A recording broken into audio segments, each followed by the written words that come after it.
টানা ভারী বর্ষণে সৃষ্ট বন্যা ও পাহাড়ধসে কক্সবাজারে প্রাণহানির সংখ্যা বেড়ে 54 জনে দাঁড়িয়েছে। বৃষ্টির তীব্রতা কিছুটা কমে বন্যার পানি নামতে শুরু করলেও দুর্গত এলাকার মানুষের দুর্ভোগ এখনও কাটেনি। বিভিন্ন এলাকায় দেখা দিয়েছে সুপে পানি ও খাবারের সংকট। রোববার 12 জুলাই রাত 8টার দিকে রামু উপজেলার কচ্ছপিয়া এলাকায় বন্যার স্রোতে ভেসে নিরঞ্জন চন্দ্র দাস 65 নামে এক বৃদ্ধের মৃত্যু হয়। স্থানীয়দের ভাষ্য, সড়ক পার হয়ে বাড়ি ফেরার সময় তিনি স্রোতে ভেসে যান। প্রায় 1 ঘণ্টা পর তার মরদেহ উদ্ধার করা হয়।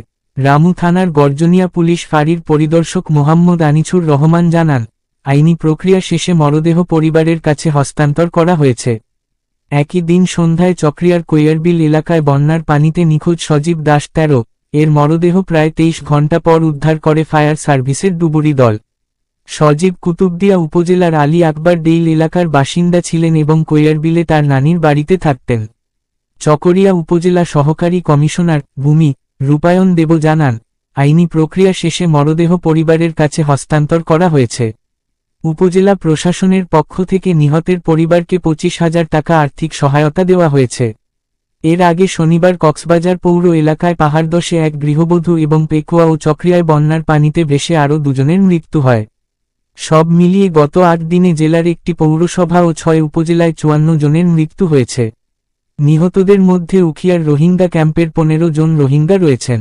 এদিকে বন্যার পানি কমতে শুরু করায় বিভিন্ন এলাকায় ক্ষয়ক্ষতির চিত্র স্পষ্ট হয়ে উঠেছে। ঘরবাড়ি, ফসলের মাঠ, শিক্ষা প্রতিষ্ঠান ও ধর্মীয় স্থাপনার ব্যাপক ক্ষতি হয়েছে। পানি সরে গেলেও কাদামাটি পরিষ্কার করতে হিমশিম খাচ্ছেন বাসিন্দারা। সবচেয়ে বেশি ক্ষতিগ্রস্ত চকরিয়া, পেকুয়া ও মাতামুহুরি এলাকায় সুপে পানি ও খাদ্য সংকট দেখা দিয়েছে। সরকারি উদ্যোগে ত্রাণ বিতরণ চললেও তা প্রয়োজনের তুলনায় অপ্রতুল বলে জানিয়েছেন স্থানীয়রা।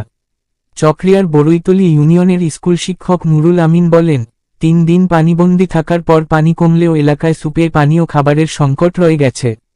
দরিদ্র মানুষ মানবেতর জীবনযাপন করছেন। ত্রাণ বিতরণকালে দুর্যোগ ব্যবস্থাপনা ও ত্রাণ প্রতিমন্ত্রী এম ইকবাল হোসাইন বলেন, বন্যাদুর্গত কোনো মানুষ সরকারি সহায়তা থেকে বাদ পড়বে না। প্রয়োজন অনুযায়ী ত্রাণ ও পুনর্বাসনের জন্য সরকার সব ধরনের ব্যবস্থা নেবে।